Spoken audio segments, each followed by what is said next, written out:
Hello and welcome back. Today we're going to continue our next topic, which is data structures. We gave a motivating example of usage of trees with the Huffman coding, which means that you have everything that you need to complete assignment 2, which is due next week on Tuesday, the same day as your midterm. So keep that in mind.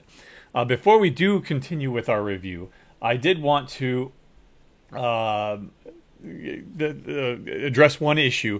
There's been a lot of questions on Piazza about the divide and conquer approach for finding the median, and I just want to give you a little hint here by thinking inductively. Okay, so here is, suppose we have an array here, right? And we're trying to find an index k that represents the median if it were sorted, right? And that's defined in the handout as the thing at n divided by 2 ceiling minus 1, right? Let's just give this a concrete example where n is 31. There are 31 elements in this array, and so they're numbered 0 through 30, right, as far as the indices are concerned. When I call that partition function, it returns some p, and what it does is it partitions around that so that everything over here is less than p, everything over here is greater than p. And of course, ties are broken, I believe, one way or the other. You'd have to check the actual code. It doesn't really matter because what we're searching for is the median element here. Now, suppose that there were 10 elements over here, or actually, let's go with 20 elements over here, and suppose that it ended up with 10 elements over here, okay? Now, what is k? The k that we're searching for this particular example, 31 divided by 2 is going to be 15.5. Take the ceiling of that, and that's going to be 16, but then minus 1 will end up being 15.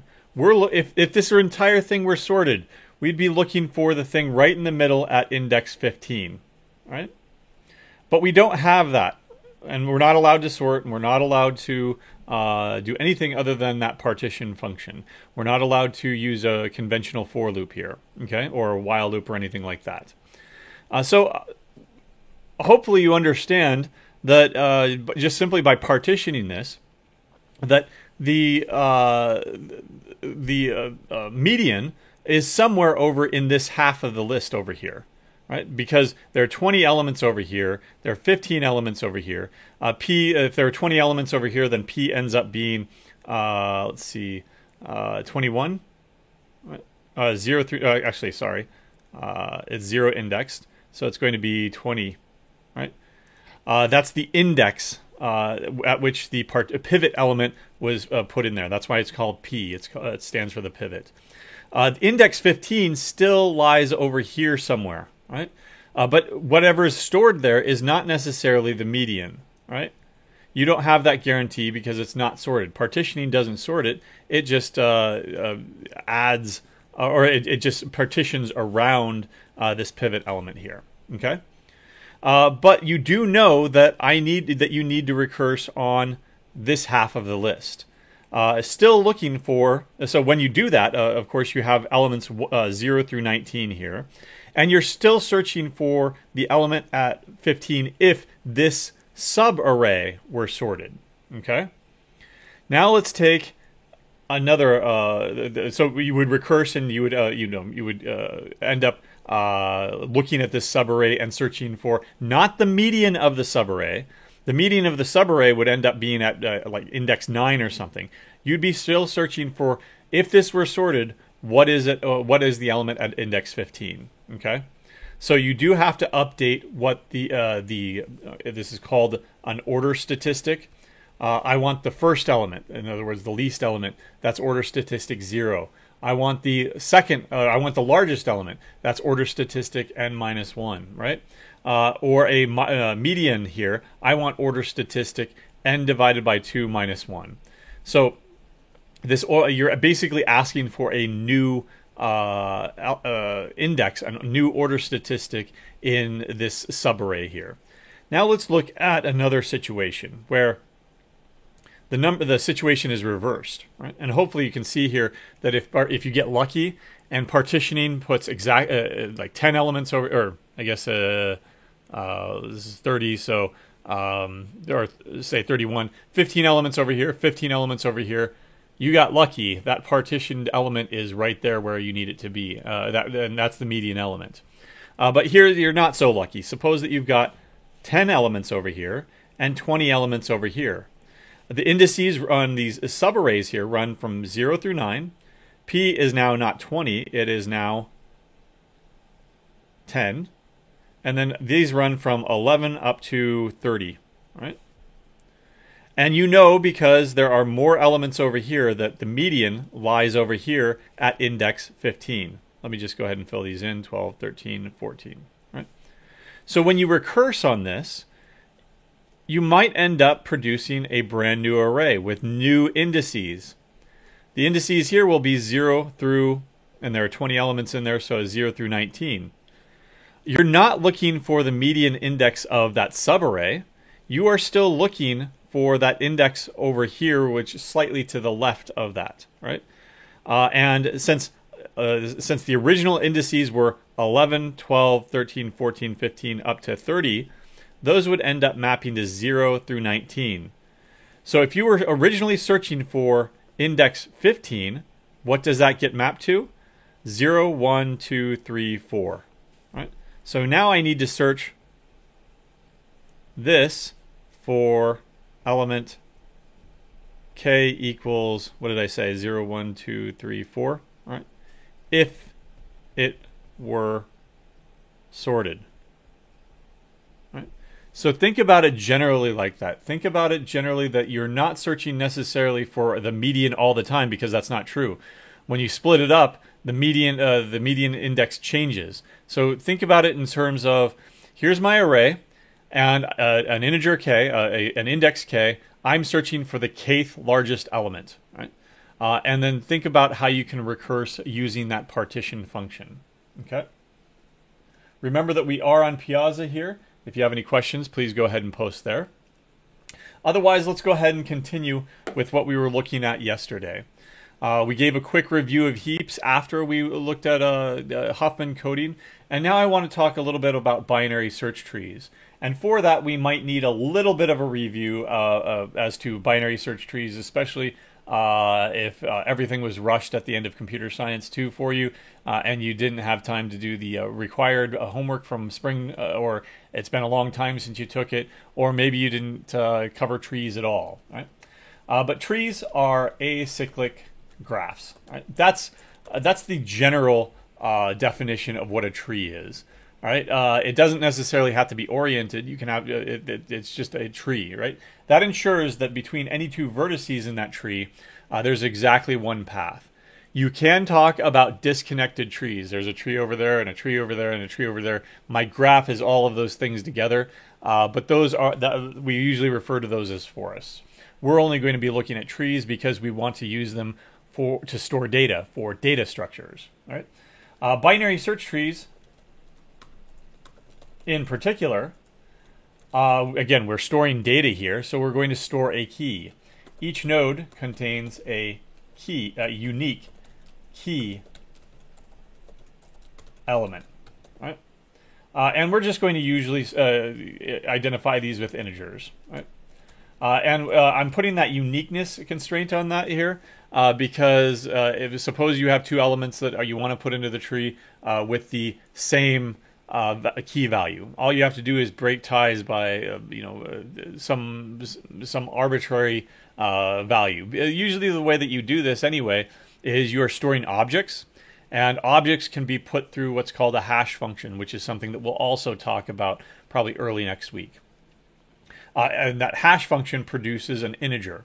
And that integer may or may not be unique, but you can still break ties by coming up with some total ordering, imposing a total ordering on your data. Right? Binary search trees are oriented top to bottom and left to right. Right? The root is at the top. Nodes may have children. Right? And we identify these as the left child and or the right child. Right? because it is oriented left to right, the left child and then the right child. There could be one or the other, or both, or neither. That's why it's called a binary search tree. You have at most 2 children. And over here you have a visualized example that I'm using, this visualalgo.net, to show you some operations here later on. All right. You'll note here that like 4 has only a right child. 6 has both children, a left child, which is 4, and a right child, which is 7. Right. 71 over here has only a left child. Right.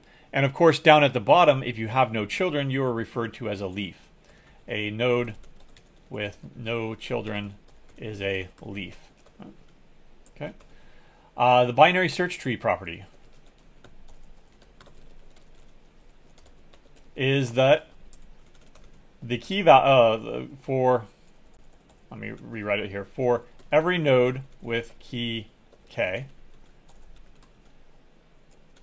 every node in its left subtree, so that means the entire left subtree, you go to the left child and you look at every node in that subtree there, has a key value less than k, and every node in its right subtree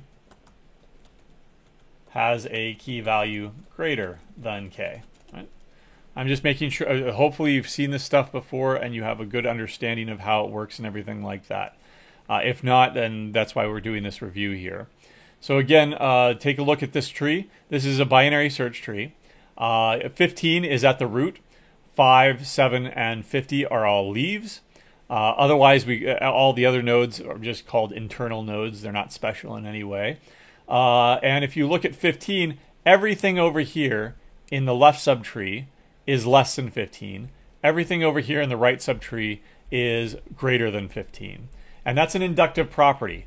Look at 6. Everything in its left subtree is less than 6. Everything in its right subtree is greater than 6. Okay? Now, there are a couple of operations that you can do, of course. You can search for nodes, right? And all you need to do is start at the root and compare key values, right? If the value you are searching for is less, go to the left subtree, child or tree, whatever. If greater, go to the right child, right, etc. And so let me go ahead and take a snapshot of this tree that we just looked at, or maybe it's a different tree. It'll suffice though. All right. Let's see, BST. Okay, we'll take this one, right? And I think that happens to be the one that we were just looking at. Okay. So how do I go about searching this tree? Suppose that I want to search for 5. Right? I come in to the root node here, and I compare 5 to 15. That's not the thing that I'm looking for. 5 is less than 15, so I'm going to traverse to the left child. And now I'm at 6. 6 is not the thing that I'm looking for. Remember, I've compared it to 15. I've compared it to 6. 6 is not the thing I'm looking for, so I traverse to the left child.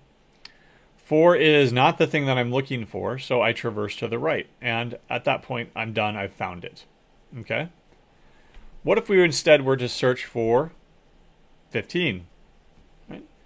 We get lucky immediately and find it at the root, at which point we stop. We don't need to traverse left or right. Right? What if we were to search for, say, 24?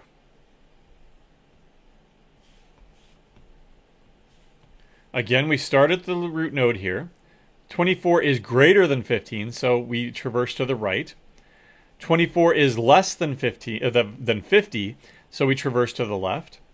24 is greater than 23, so we traverse to the right, at which point we've fallen off the edge of the tree, and this results in an unsuccessful search. The tree does not contain that key value. Right? Remember, contains could result in an unsuccessful search, and you need a way to handle that, or you need a way to report that back, right? That's basic searching. What about insertion? Right? So you do the three basic data structure operations are: you got to retrieve stuff, you got to get stuff out. Otherwise, it's just a black bottomless hole that you throw things into, a dev null, and you never pull anything out. So that's the search feature. But you've got to get stuff in somehow. So that's insertion.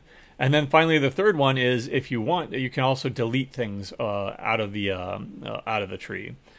So what about insertion? Let's go ahead and insert that value that we were searching for last time that was not in there, 24. Well, we do the exact same operations, 15, 50, 23, and then we've got an open slot here. There is no right child of 23, so we end up inserting it as a new right child of 23. In general, we always insert as a new leaf. We search for where it should be, right? And insert it as a new leaf. Right? And if you don't want to allow duplicates or anything like that, suppose that we wanted to insert not 23 or 24, but instead 23. We find that it's already in there. What do? Well, if there's unique elements, then we reject that and say that it's already in there. I'm not going to insert it. Or we can throw an exception, or we can say, okay, it's 20. These two things are equal. I need to go to some sort of a tiebreaker, in which case it's 22.5, and then we go to left, or it's 23.5, and we go right, and then left again, right? Those are all details that would be important in an actual implementation, right? Okay. Back up here. How do we delete things? So how do we end up deleting an element? Well, first of all, you have to find it. And if it's not in the tree, I want to delete 24, and it's not in this tree. Well, I can throw an exception. I can say that that's no operation, or return false. I did not find it, so I couldn't delete it. So once we've found it, say I want to delete, say 7, right? I find it and I need to delete it. All I need to do is sever its connection from its parent. Make its parent, instead of referring to it, it refers now to null. And then I can reset the parent here to the reference of 7 to null, or depending on how you actually implement this thing. Right? Ultimately, if it's a leaf, right, just remove it by moving around a couple of references. What if it has one child? So, if it has one child, right? So, for example, 4. I want to delete 4 now. Well, again, you have to define it. You have to find it, right? And what I'm going to do is I could just promote 5 up here, right? Because it's there's only one child, and so you just move this up here. If there were an entire tree hanging off of 5, then it would be promoted up with it. You can't do that in general, though, if it does have this huge tree down here, then there are elements over here that are less than 5, right? That may be it may not work here. So what you do in general, if it has one child, then you find the max value. Actually, sorry, I'm jumping ahead of myself. No, we don't need to do this. Just promote that child. There we go. Another example. Unfortunately, I don't have any other example of just one child here. There's either 0, 0, 2, 2, 2, 0, and yeah, 4 is the only example that I can do here. But otherwise, if there was an entire tree hanging off of this thing, it would be brought up with 5. Okay, so no problem there. But what if it has 2 children? If both children, then I have a problem here. Right? Instead, let's go ahead and delete 15. Now I can delete 15 by taking out the value and then storing it off if you're returning it or something like that. But I can't necessarily promote 6. I can't necessarily promote 50. If I tried to promote 6, 6 has 1, 2, 3, now 4, 1, 2, now 3 children, and that's not a binary search tree. Likewise, I can't just bring 50 up here because then it would have 1, 2, 3 children as well. And I can't do the same tricks that I did with a heap, where I promote 50 up and then that leaves a gap right here. So promote 71 up, and that then you're guaranteed that that'll work, because you may not. You may violate the binary search tree property at some point. So the solution is to promote something that will preserve that binary search tree property. That everything to the right of it is greater, everything to the left of it is less than whatever is in this node. So if I look to the right tree, what among all 3 of these nodes could I promote up to the root to make sure that that everything over here that remains is still greater than that value? Well, in this case, it's 23. Likewise, what if I look to the left subtree? And what value among these 4 nodes could I promote up here so that everything over here is still less and everything over here is still greater? 7. I couldn't put 6 up here. What if I put 6 up here? Then that 7 is still over here, down here in the left subtree, which violates the binary search tree property. I can't put 4. I can't put 7 or 5, excuse me. But I can put 7 up here. So let's put 7 up there and delete it. And that will work. So what was it about 7 and 23 that made them both work? Everything over here is less. I took the maximum among all those elements. Everything over here is greater than this node, and so I took the minimum, right? So you can take the max value in the left tree, or you could take the min value in the right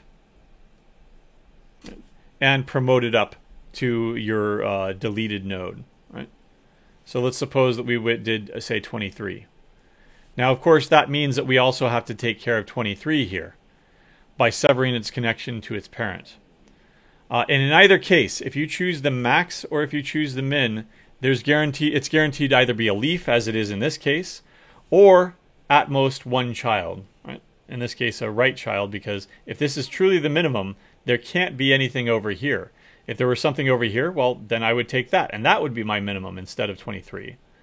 Likewise with 7, it's not going to have a right child, because if it had a right child, it would not be the maximum among the left subtree. And so it's guaranteed to either be a leaf or at most 1 child, and we know how to deal with those situations. Right? That was your quick review of binary search trees. Hopefully it was enough. If not, then go back to my 156 videos and watch them in depth, including basic Java implementations of them. Okay? No questions online yet. Right? But there is a problem. Right? Regular binary search trees may be unbalanced. Right? So let's go back and look at an unbalanced tree. Right? So let me go ahead and go with 10, 20, 30, 40, and you get the pattern here. Say that there are 10 elements here, 10 through 100. Right? And it's skewed. It's skewed all the way to the right. Its depth, the depth of this tree, the depth is defined as the longest path from the root node to any leaf. So in this case, it's going to be 9, right? And in general, the depth could be order n. Right? Now, since all 3 of those operations, retrieve, insert, and delete, are proportional to the depth, because in all three of those you have to find it first. And if the depth of the tree is linear, that means that you could potentially have to traverse the entire tree. This is no better than a regular old linked list. In fact, it is a linked list because there's no left child hanging off of any one of these things. And so all three of those operations end up being order n in this degenerate kind of skewed tree. Okay? So what we want is we want balanced trees. All right?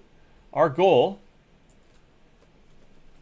is to develop and use balanced trees.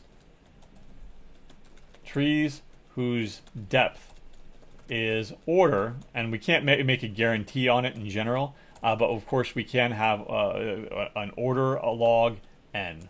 Right? It's not going to be exactly a log n because you can't have fractional heights, or depths, but that's the idea. We want it so that the depth is logarithmic. That makes all three of those operations, insert, retrieve, and destroy, all of those are going to be order log n, giving us an efficient binary search tree. All right? Our first such tree is going to be an AVL tree. And as an aside here, there are at least a dozen, probably 24 implementations of balanced binary search trees. Binary search trees that offer different properties, different complexities in how to implement them. AVL trees, 2-3 trees, of which it's the simplest type of B tree, as well as red-black trees and a couple of others. Those are usually the go-to in presentations and in actual implementations. Okay. To understand this, what we need is we need a notion of what does balance mean. That there are roughly the same number of nodes over here and roughly the same number of nodes over here for all nodes in the tree. Right? And to do that, we're going to use a definition for AVL trees using the definition of height. So the height of a node U in a tree, denoted as H sub U, is the length of the longest path to any of its descendant leaves. Right? So this is very similar to depth, but it's from the opposite perspective. Depth is with respect to the root node.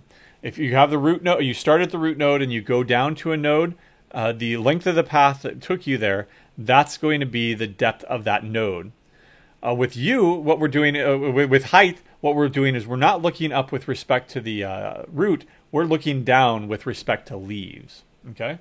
So as an example here, let's go ahead and take that tree that we were just doing, or actually a different tree here. What I want is there it is, the unbalanced one. Okay? So let's go ahead and write down some of these things and define what their height is. So node 5, for example. What's its height? Sorry, let me go ahead and transition. There we go. All right. So here's the tree that we were working with before, and what we're going to do is we're going to go through and identify a few of the heights of each one of these nodes. Now, by definition, a leaf, the 5 is a leaf here, it's going to have a height of 0. That's because it has no descendants to go to. It is a leaf, right? So likewise, 7, its height is going to be 0. What about 4 and 6, though? Right? 4, if I look down to any leaf node from 4, there's no leaf node down here, so I have to look over here.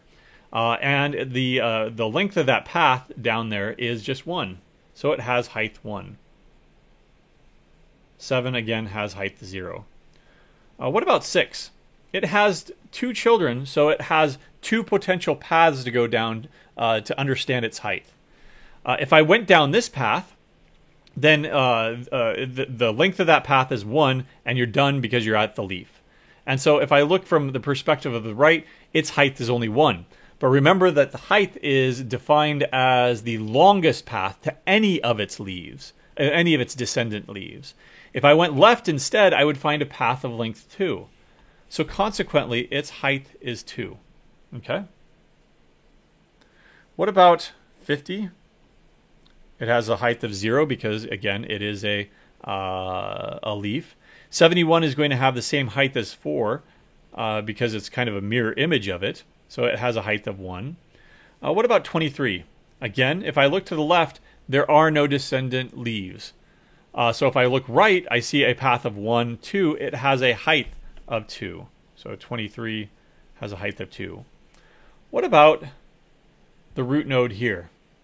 If I look at the longest path to any leaf, the leaves being 50, 7, and 5, then 5 is the deepest node. So 1, 2, 3. And we have that, I've run out of room here, so 15, 3. There we go. Hopefully that still shows up. There we go. All right. That's the height of the tree. If you want to compute the height of a tree itself, the height of a tree is the height of its root node. In this case, the height of the tree is 3, which actually matches the definition of depth of a tree. All right. Those two definitions basically are the same with respect to the root node. Okay. That's a notion of height. And the idea here is that you don't want the right subtree to be too much higher, have a lot more height than the left subtree, and vice versa. You don't want them to be very, very short, right? Because then you've got a skewed tree off to the left or to the right. Okay. So what we're going to do is we're going to define what's called a balance factor. Right? Again, observe that depth is with respect to the root. Height is with respect to the leaves. So it's a little bit different definition here. The height of a leaf is 0. The height of a corner case here is when you've got an empty tree. Of an empty tree is -1. Right? Just to make it consistent. Because if you've got 2 nodes, and then the height of that tree is 1. If you only have 1 node, sometimes people call that a seed. Then you have a height of 0. The height of an empty tree is -1, just to make it consistent. All right. And again, the height of a tree itself is the height of its root node, and that's the same definition as depth. So we need a notion of what's called the balance factor. The balance factor, or BF, of a node U, right, denoted BF of U. There we go. Is the height of its left subtree minus the height of its right subtree.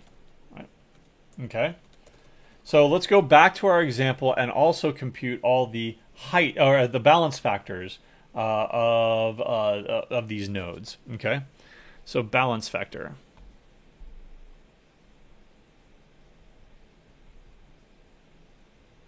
So the immediate thing that we can observe here is that the balance factor of any leaf is going to be 0. Why? You do need to understand why, though. It's not so trivial when you write it out. The height of the left subtree, there is no left subtree. So the height of the left subtree is defined as -1, right? The height of the right subtree, there is no height of the right subtree. So its balance factor is -1. But when you subtract them, of course, they cancel out to 0. So understand why the balance factor of a leaf node is with a node with no children is 0. It's not just simply because that's the height. It's not the same thing. These two are not the same definition. Balance factor is with respect to height, not equivalent to the height. Right? All right, well, what's the balance factor of 4? That's the balance factor of its left subtree minus the balance factor of its right subtree. The balance factor of its left subtree, it's empty, so it's going to be -1, just like it was when we looked at 5. The balance factor of its right, sorry, not balance, what am I doing? Height, sorry. Right, there we go. The balance factor of its right subtree, all you need to do, or the height of its right subtree, we already computed that over here. Its right subtree is 5, and so its height is 0, so minus 0, and we've got negative 1. Okay?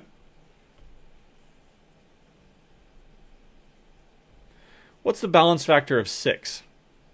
That's going to be the height of 4 minus the height of 7. Well, again, you just have to look these things up if you've maintained all these heights. Height of 4 is 1, height of 7 is 0, so 1 minus 0 ends up being 1. Okay.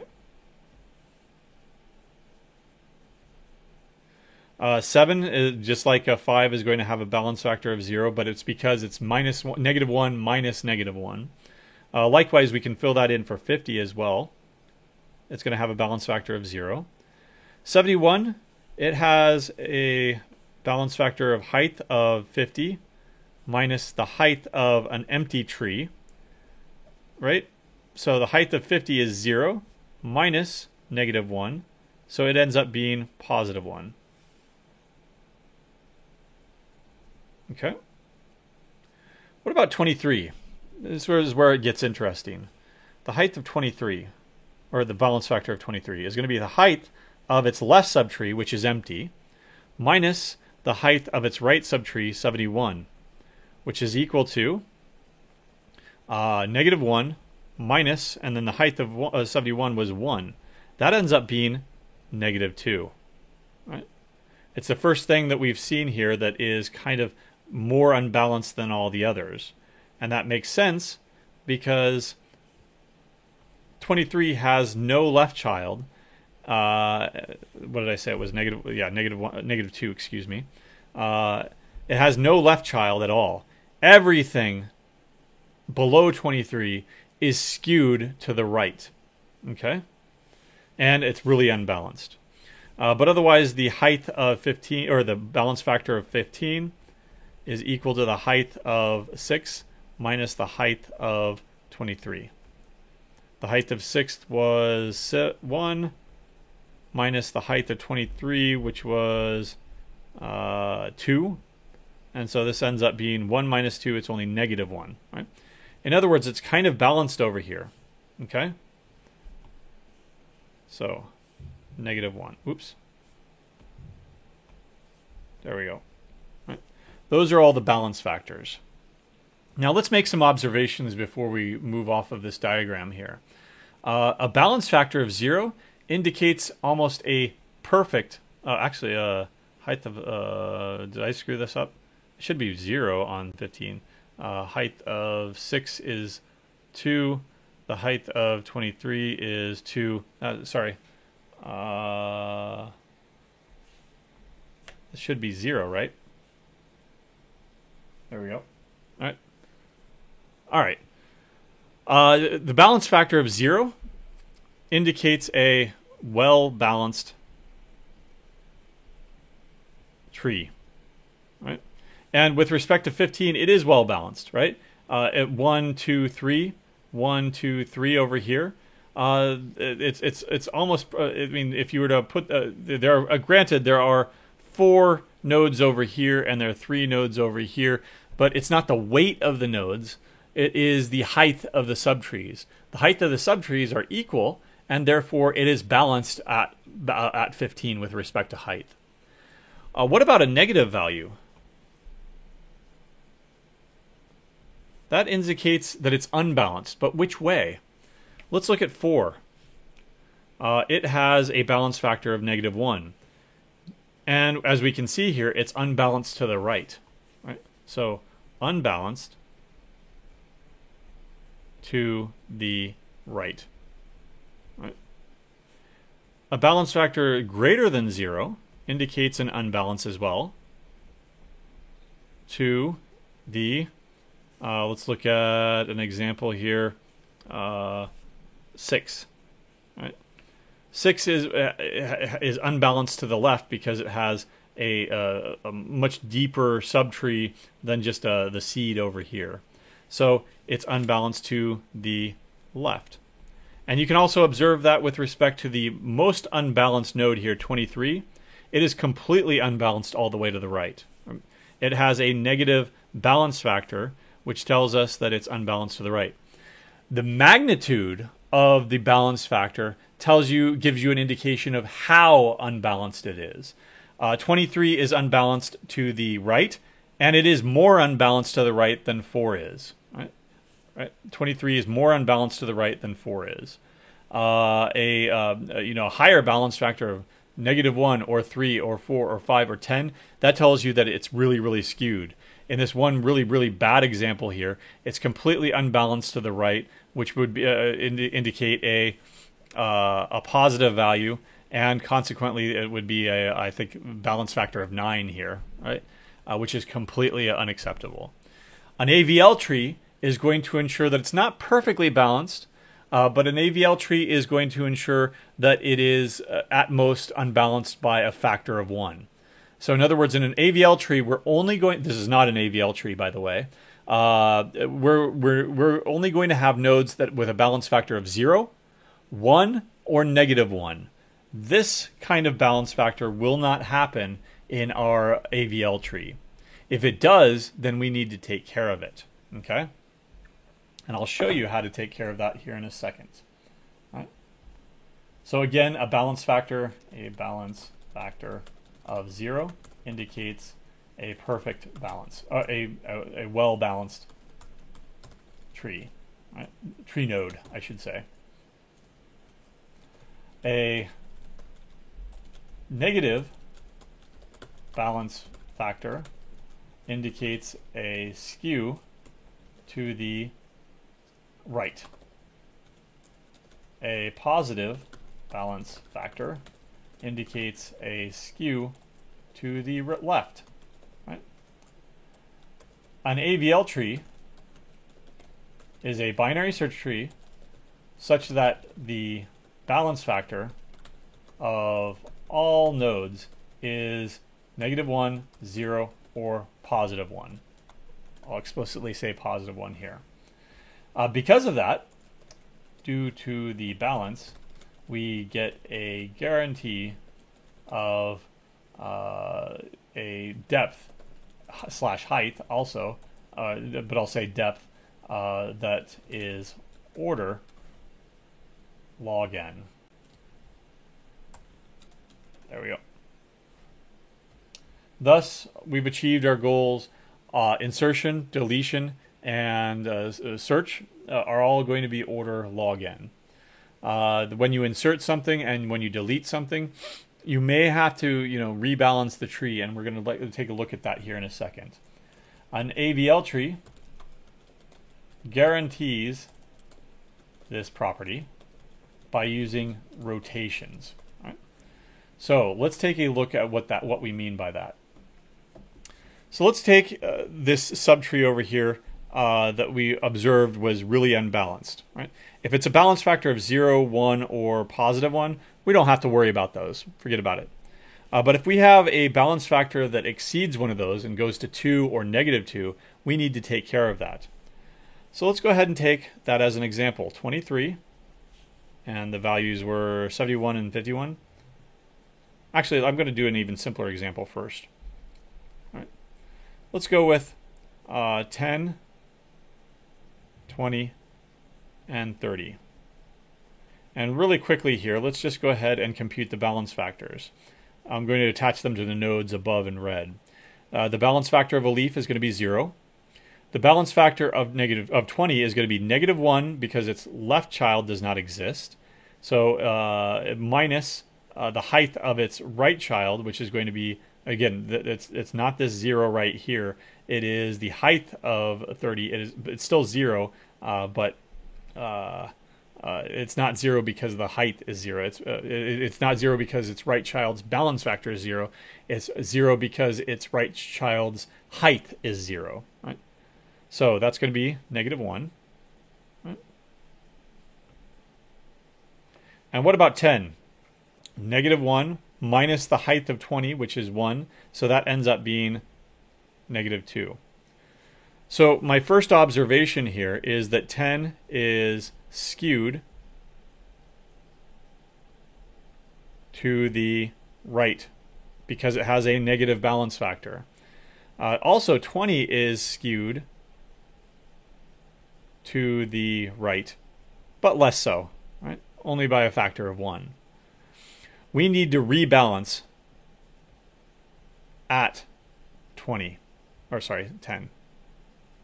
Right? Now, the way that you visualize this is suppose that this was a chain on top of a hill. And what you're going to do is there's a person over here that's going to pull the chain and go down that other side of the hill. That's called a left rotation. It's unbalanced to the right, so we need to rotate it left in order to rebalance it. We're going to take this thing and move it over the hill over here. And when we do that, the chain's not going to break. Instead, what it ends up looking like is 10 is now pulled over there. 20 is at the top of the hill as our new root element, and 30 is going to be the right child, still the right child of 20. Right? That's been rebalanced. The balance factor here is 0. The balance factor here is 0. And surprise, the balance factor here on 20 is now 0. That is a left rotation. You might think about, well, the mirror image of this. Right? What if we had instead 30, 20, and 10?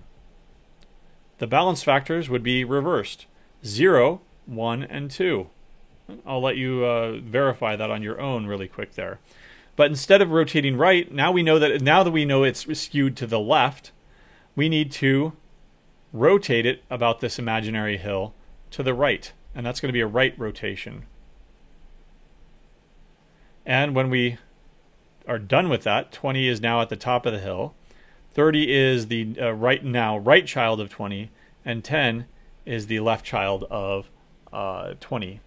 Giving us a nice balanced tree all over the place here. Now, the rotation is simply just taking a bunch of references. This left child becomes its right child. Its right. The parent may need to be updated. Right. 30 had no parent before, and now it does have a parent. 20 had no right child. Now that right child is 30. 10 and 20, those stay the same. But all you're doing is, this is the way that you visualize it through this rotation, but when you actually implement it, you're just changing around a bunch of references. That's in homework 3. Right? You'll have to figure out the details of that. There are other ways that it can be unbalanced. That 23, and what was it again? 71 and 50. Oh, and before we move on here, observe that both of these results still satisfy the binary search tree property. Everything over here is less than 20. Everything over here is greater than 20. Likewise, these two. Okay? So when we rotate this one, we're going to need to also keep in mind that we need to preserve the binary search tree properties. The balance factor here is 0. The balance factor on 71 is going to be 0 minus negative 1 because there is no right subtree, so it has a height of negative 1. And so that gets negated, and it has a balance factor of 1. It's skewed to the left. 23 is going to have a balance factor of negative 2, as we've already observed. Right? It's skewed to the right. So again, observations. 23 is skewed to the right, and its right child, 71, is skewed to the left. When you have a situation like this, you can't simply just pull them up over the hill.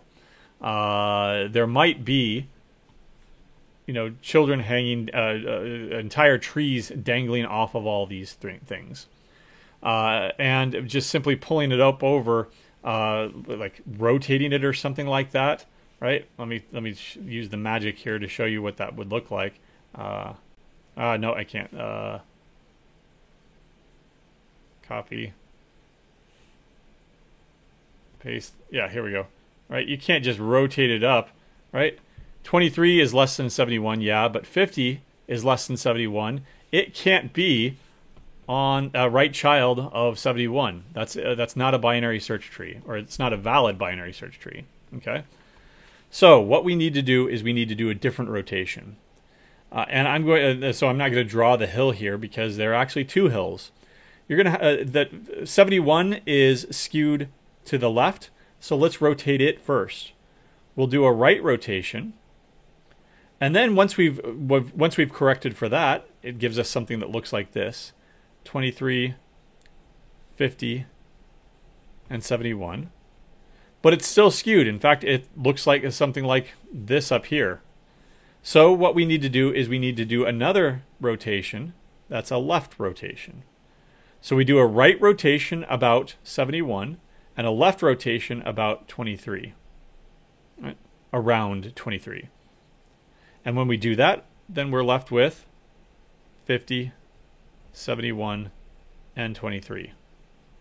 This is known as a right-left rotation. And of course, you can think about the mirror image of this. You can think of it as skewed first to the left, then skewed to the right. So, I don't know, 30, 10, and 20.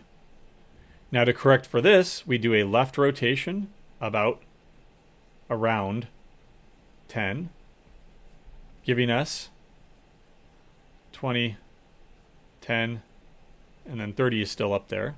And then a right rotation around 30, giving us the final result of 20, 30, and 10. Right? And again, this is referred to as an LR, left-right rotation. Okay. How did you know that you needed to do a left-right rotation? Well, look at the balance factors. 0, it's just going to be the mirror image of what we looked at, observed over here. It's going to be -1 and +2. 30 is skewed to the left because it has a positive balance factor. Unacceptably so because it's greater than 1. And its left child is skewed to the right because it has a negative balance factor. And so we need to do a left-right rotation. Okay. Now, how does this work in general? That's how you do it when you've only got 3 nodes. But there could be entire trees hanging off of those nodes. And let's see. Nope. Let me go with general left rotation here. Right? This is in the book, of course. You can go ahead and reference this directly. But you know that it needs to be a left rotation because you've got a negative value here, so it's skewed to the right. You've got a negative value here, so you know it's skewed to the right. And you need to do a left rotation about this root node right here. R stands for root, C stands for its child. But now there are entire trees hanging off of these nodes here. So when we pull this up over the hill, and C becomes our new root, R drops down to be the left child of C. Now, keep in mind, everything over here in T2, by transitivity, is greater than R and less than C. So if T2 were to remain, some child over here on the right side of C, that violates the binary search tree property. Everything over here in T2 is greater than R, but less than C. And again, we're assuming unique values here. So where can it go? It can be the new right child of R. Why is that okay? Well, it has to be less than C, so it has to be in the left subtree somewhere of C. It has to be everything over here is greater than R, so it has to be the right child of R. And by virtue of moving R down, and making C its new parent, right? Then R has no right child left, and so we can hang that tree off of there. Sometimes people refer to this subtree as swinging over to become the new right child. But again, it's nothing more. There's no actual physical swings here. This is just how you visualize it. In an actual implementation, all you need to do is change a bunch of references. That node's parent becomes that thing. that node's right child becomes that thing. Right? You're shuffling around maybe 3 or 4 different references. Okay. Likewise, you can take a look at the rest of them. That a general right rotation is just going to be the mirror image of that. All right. Oops. This is sorry. General LR, general R. There we go. General right rotation here. It's positive values both ways, so you need to do a rotation about this. And now T2, that becomes the left child of R instead of the right child of R. Right?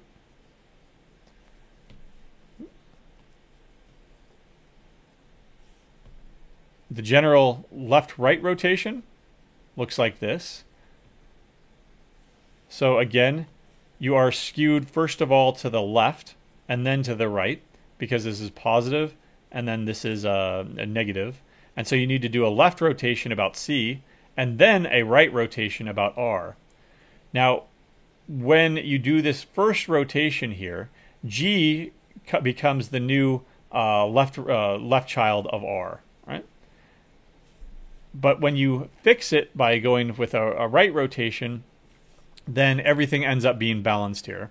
T1 ends up swinging up to become, T2 ends up swinging up to become C's new right child, and T3 ends up swinging up to become R's new left child. G is then goes over here, and then it becomes the new root node of the tree. All right. And then the last one would just be the mirror image of that, the general RL rotation, right? So it is skewed to the right first, then to the left, and so we need to do a right-left rotation, giving us this configuration over here. T1, T2, T3, T4, they're all still hanging in the exact same order, general order that they were before. Okay. No questions so far. So as a last example here, let's go ahead and play around with this visualization. What I'm going to do is I'm going to start out with an empty tree here. Okay. So let's go ahead and insert. Let's see, where's the example from the book. 8, 4, 7, 3, 2, 5, etc. So let's go ahead and transition over now that I've got it. All right. So this, if you want to, you can go to visualgo.net. It's a portmanteau or kind of visualalgo.net, visualalgorithm.net, but it's visualgo.net. And then there are a bunch of various data structures that you can look at. So let's go ahead and insert 8. All right. All right. It's not that interesting because you just inserted it as a leaf. In fact, it's not going to get too interesting here. Let's go ahead and insert 4. Right. It becomes the new left child of 8. Right. That's straightforward. And the balance factors here, by the way, are the same. There's no change here. What I'm going to do is I'm going to insert 7. But before I hit that play button, let's predict what's going to happen. 7 is going to be less than 8, then it's going to be greater than 4, and so it will be over here. What does that look like? So transition, and let's preview what it's going to look like. It's going to look like 8, 4, and 7. Now we already know that that looks like a skewed tree to me. How is it skewed? 0. And then the -1 minus 0, so -1. And then this is skewed to the left. It's going to be 2. A height of 1 minus -1. So 1 minus -1 is going to end up being 2. And so what kind of rotation do we need to do about this? We need to do a left-right rotation. And let's see if the visualization here bears that out. So it's inserted as the new right child of 7. It says it's an AVL tree. Okay, there we go. Apparently that's a button that you can. That's a regular old binary search tree. There's an AVL tree. Let's go ahead and redo that now. Sorry, I was looking at the wrong page. Insert, what was it? 8. Insert 4. Insert 7. And then we'll see the left-right rotation here. Right? Cool. What does it look like when we continue that? Let's go ahead and insert 3. But before we hit that go button, let's predict where it's going to go. It's going to end up being the new left child of 4. And this is balanced. I mean, if you tried to rotate this anywhere, then you would necessarily, if you tried to rotate it, you would necessarily bring this up, but you'd push something down because the first 2 levels of this tree are full. Let's go ahead and try 2. That's going to end up being before we do this, that's going to end up being the new left child of 3. So again, let's predict what kind of rotation is going to happen here.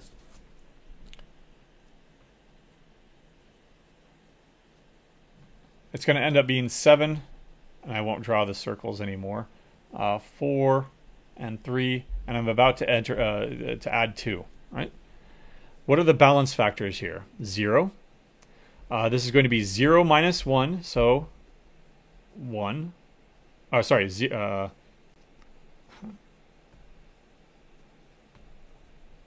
it's going to be 0 minus negative 1, so it'll end up being 1. The balance factor here on 4 is going to be 1 minus negative 1, so it's going to end up being 2. And we don't need to look anywhere else yet because we found our balance factor here that it already violates the AVL tree property. It's unbalanced to the left. Its left child is unbalanced to the left. So what kind of rotation do we do? A right rotation. And 3 is going to come up here to be the new left child of 7. 4 is going to drop down over here. Let's observe that. All right, and go. There we go. Continue. 5. Insert 5. All right, where is that going to go? It's less than 7. It is greater than 3. It is greater than 4. So it's going to end up being a right child of 4.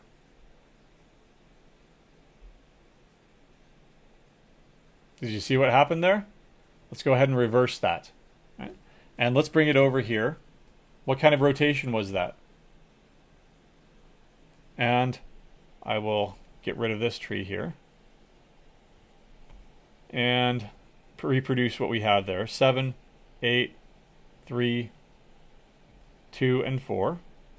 Now what were the balance factors? This is going to be 0, 0, 0. Any leaf is going to have a balance factor of 0. This is a perfectly balanced subtree right here. So that's going to have a balance factor of 0. What about the balance factor at 7, at the root node? It's balanced. Sorry, I haven't added anything yet. That's why. It's also going to be balanced. What were we about to add? I forget. 5? Yep, 5. So let's insert 5. 5 is the new right child of 4. All right, there we go. Now let's do the balance factors because they have changed. 0, 0, 0. The balance factor at 4 is going to be negative 1 minus 0, so negative 1. The balance factor at 3 is going to be 0 minus the height of 4, which is 1. Right? And so it's going to be negative 1. Right? What about the balance factor at 7? The balance factor at 7 is going to be the height of the entire subtree of 3 here, which is 1, 2, minus the height of its right subtree, which is 0. And again, that's not the same 0 as this. This is the balance factor. The height is 0 because it has no children. And so 0, and we've got a 2 here. Its balance factor is 2. So it's skewed to the left, and then its left child is skewed to the right. So what kind of rotation do we do? A left right rotation. But remember that there's now a tree hanging off of this, so it's going to swing over, and it's going to become a new child, a new left child, I believe, to 7. Right? So let's transition back and see what that looks like. And insert 5. There we go. Oops. Did I screw up? Oh, well, it was really fast. That's why. So let's step backwards there. Oh, it was already... darn it. All right. I can't reverse it. All right. Remove 5. Can I go back? No, it's not going to give me the same tree anymore. Darn it. All right. So create new, empty, and then insert. I think you can give it a sequence here. I'll just go with the same sequence that we did before. 8, 4, 7, 3, 2.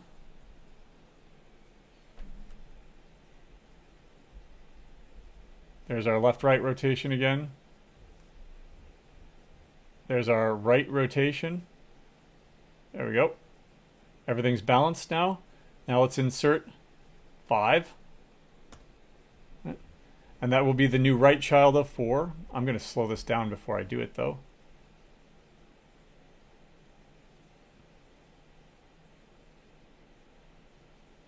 New right child of 4. Now we're going to do a left rotation about 4.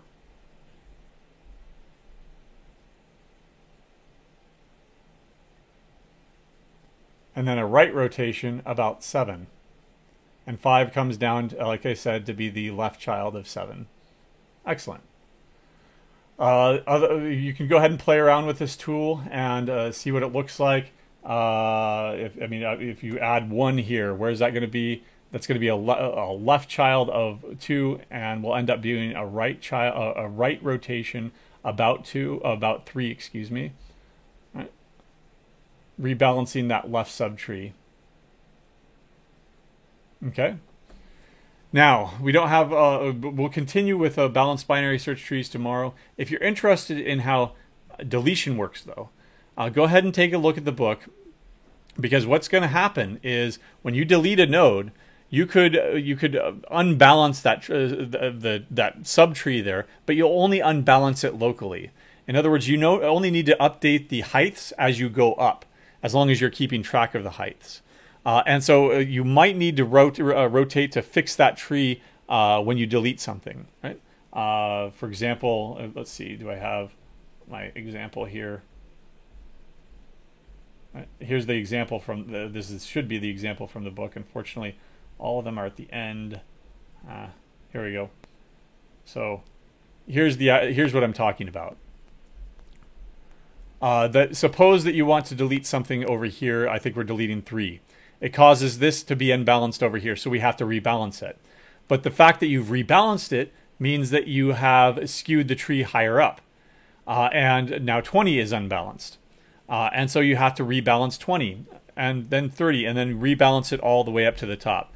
So you could have a whole sequence of rebalances all the way up to the top of the root. That's okay, because each rebalance is just a shuffle of references. So it's a constant time algorithm. Because it's already almost mostly balanced, the depth of the tree is going to be logarithmic. So if you're doing a constant amount of work on each node all the way back up to the root, then deletion is also efficient.